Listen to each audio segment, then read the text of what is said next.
I'm gonna sit in a different chair on my porch today to switch things up a little bit. Keep you on your toes.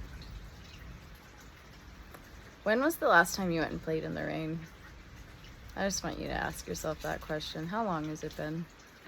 Just like went outside when it was raining, didn't care if you got wet, frolicked, stomped in puddles. If it's been a while, I would just invite you to maybe consider doing that, because it's pretty awesome. It's pretty awesome. We don't do that enough.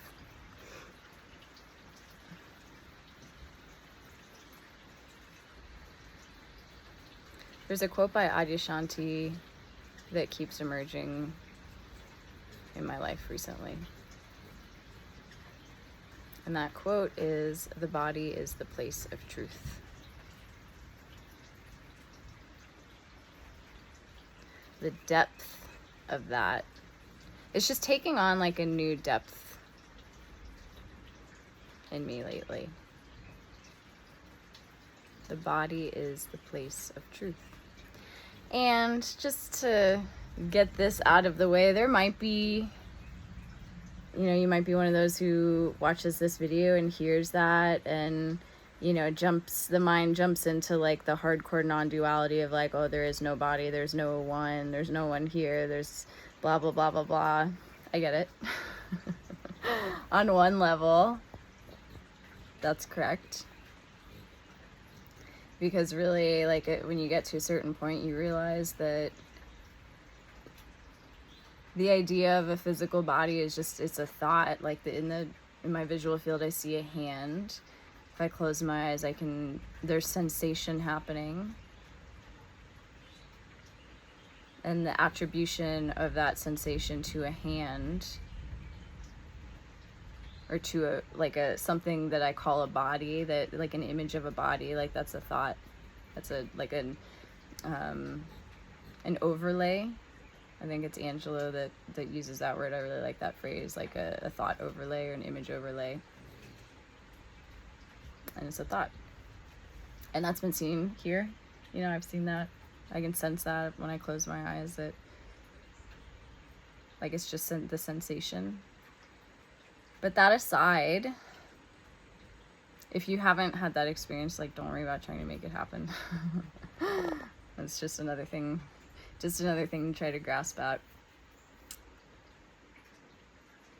But just to use the words, like the body is the place of truth, I could also say sensations, the senses are the place of truth.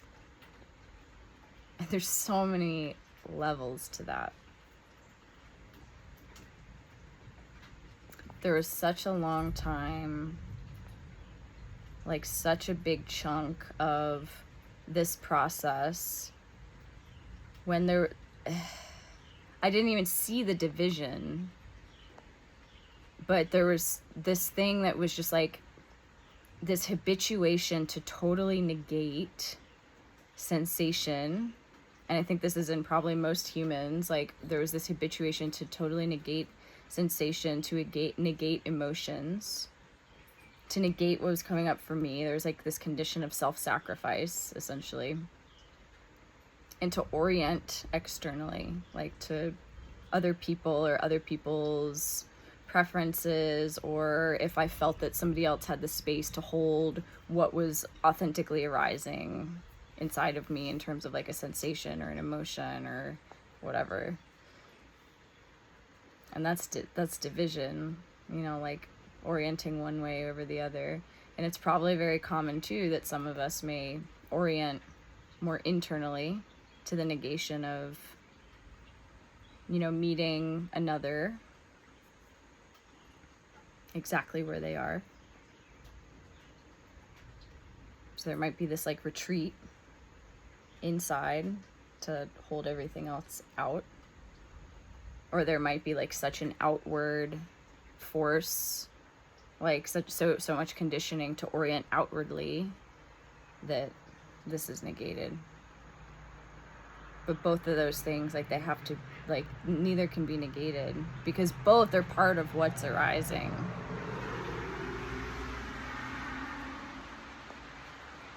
It's not just the visual field and, you know, another person and their emotional state and their desires and exactly where they're at, but meeting exactly what's arising here. And that seems to be like, that was much harder for me.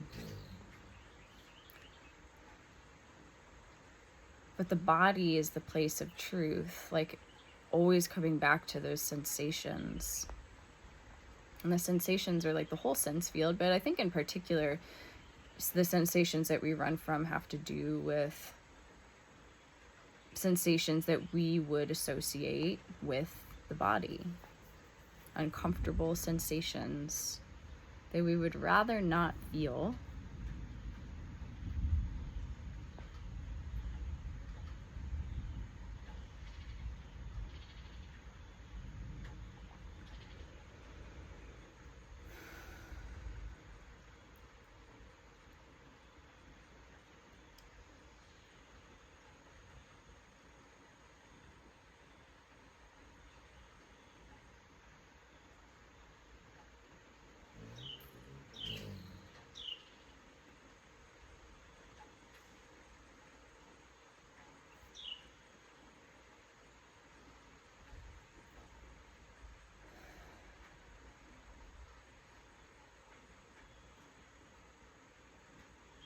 The body is the place of truth.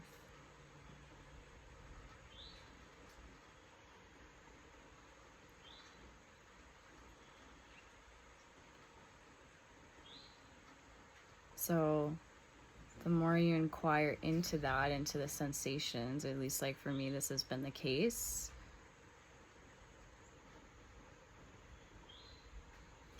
It's almost like coming to just be so deeply and so unified, I suppose would be the word, with what's coming up, both sensorily, I don't know if that's a word, sensorily, emotionally, you know, even probably thoughts, stories, like being with those things so completely that there's like a forgetfulness.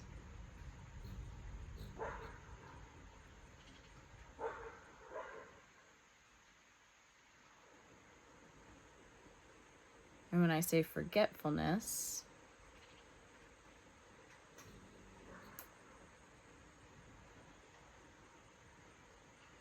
it's like the mechanisms that would prevent meeting those things are no longer there.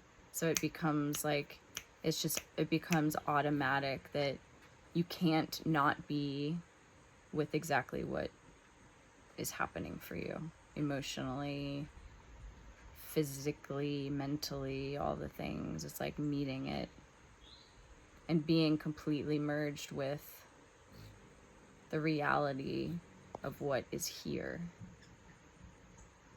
and no longer being able to escape into a thought that that shouldn't be the case, or this should be this, or any number of thoughts. There's any number of thoughts that can detract from what's here, but even the thought arising is what's here.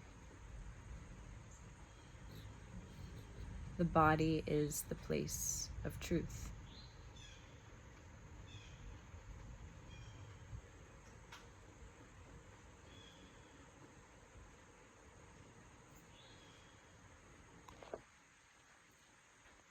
The body is the place of truth.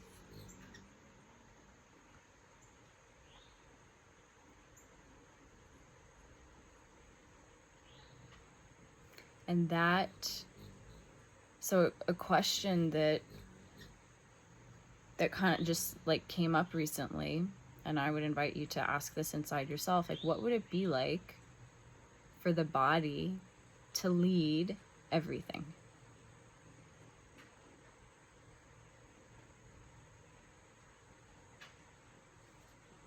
Everything. And in a sense, it already does. The thoughts just, you know, bump up against that and say, like, I don't like that. But for the body to be the guiding light, how the body feels. Because ultimately the body, however it's oriented, is going to take the path of least resistance. It's like water flowing downhill.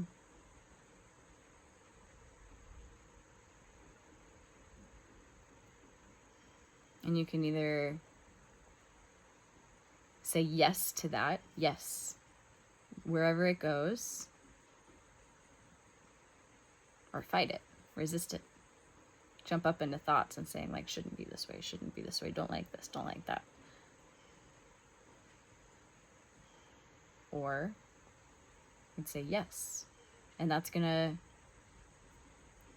challenge identity. It's going to challenge conditioning. It's going to challenge thoughts, because it's likely not going to align with who you take yourself to be. And that's, I think, it seems that perhaps that's why we, not why, I don't know why.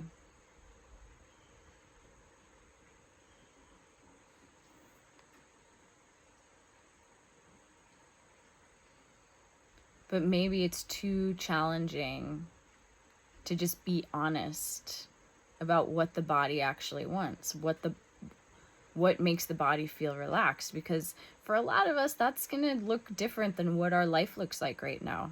That's going to take us into complete unknown territory in this relative world. Like, we have no idea where that's going to go. To actually tune into the body, because then there would have to be a confrontation with all of the falseness, not only in ourself and our identity, but like in our life, as our life is playing out and manifesting, all the ways that that's not actually what would be most true for us, for the body. Like, if we listened to those signals, that would mean setting boundaries where we're not setting boundaries, and potentially ending relationships that bring security and comfort.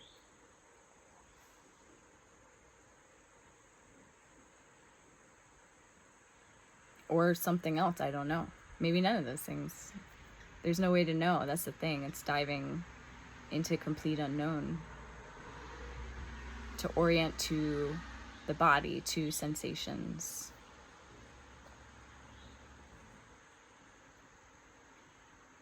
And really what that is, it's just maturing.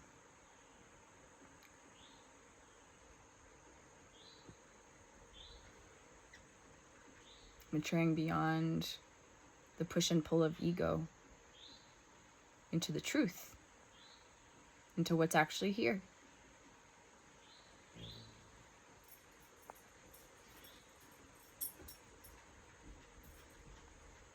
Hey, what are you barking at over there, stinker? What you doing?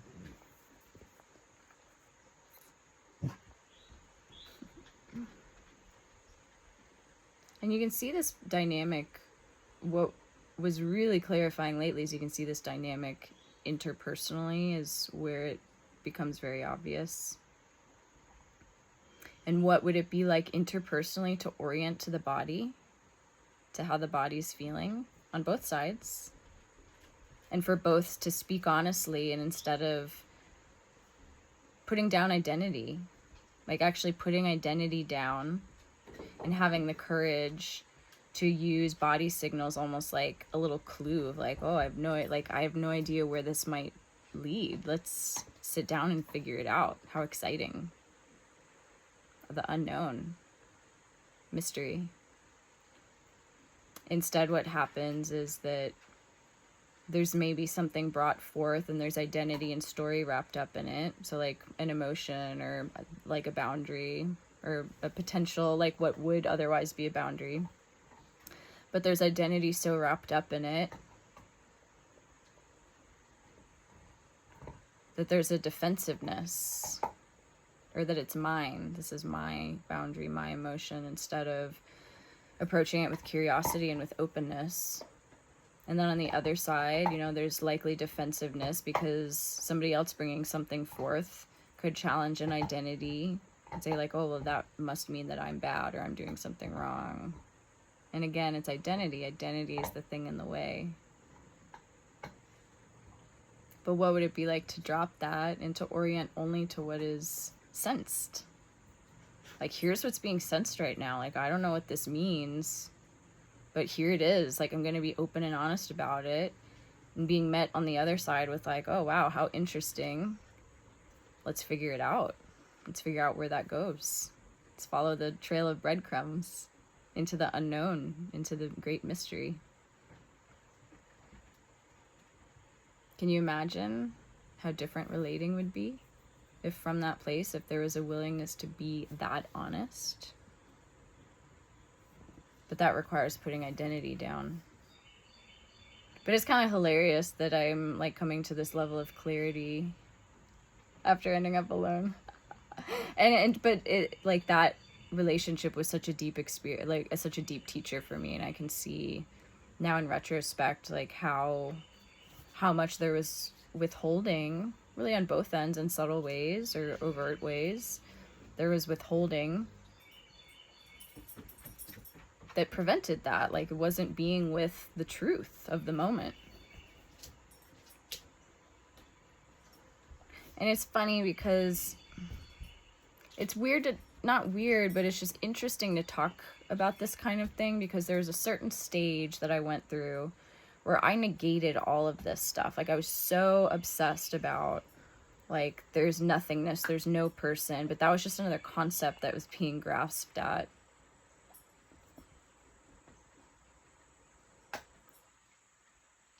And I would hear stuff like this and think like, oh, they just don't get it. How arrogant was I?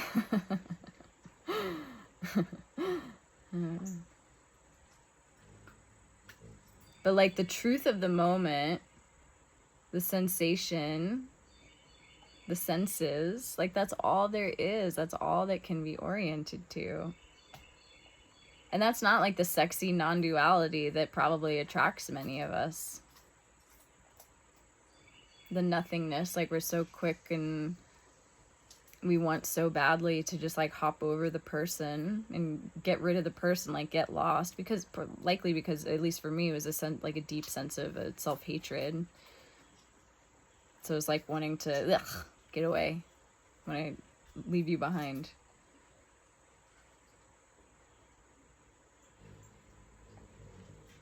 So my little hummingbird girl is chasing each other around. I don't know if you can hear him. Cute little squeaks. Pretty fun to watch.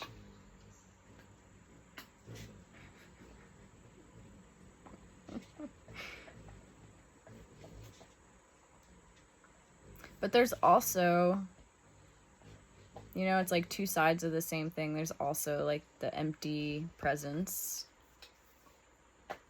It's like all of those things open out of, like, come forth within from that, like, silence, that empty presence. But that emptiness, like, for many of us, I think is really sexy, because there's so much suffering that it's just like, yeah, get me the hell out of here. Get me the hell out of this. Yeah, give me emptiness. That sounds great. I don't have to deal with all this shit.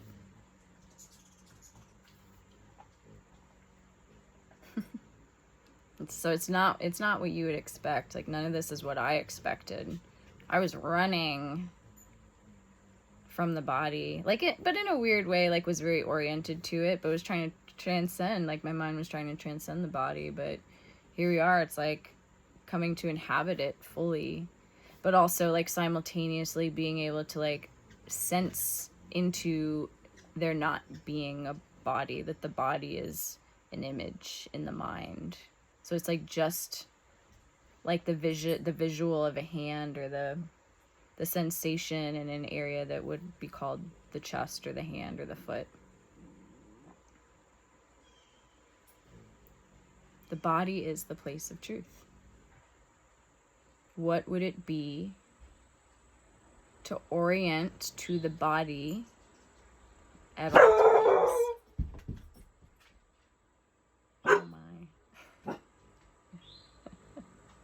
Are you awake now? Are you awake now? Bailey's awake. My older dog is sure awake. What would it be to orient to the body all the time? And to tell the truth about that, about what's happening in the body. About a sensation that we would call an emotion. Even about a story. Like, hey, here's a story. Here's a story that's running, but not identifying with that stuff. Or just having enough space and enough humility to go where it wants to lead.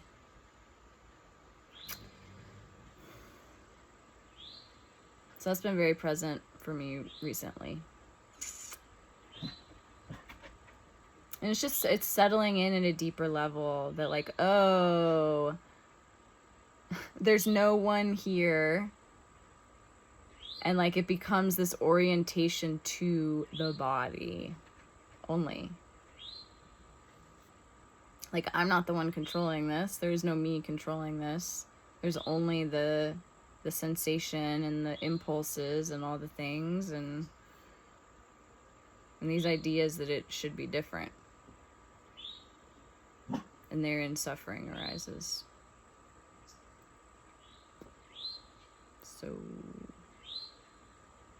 there's probably more nuance that could be shared in this topic, but that's at least, yeah, that's what came out. So that's what's going on right now.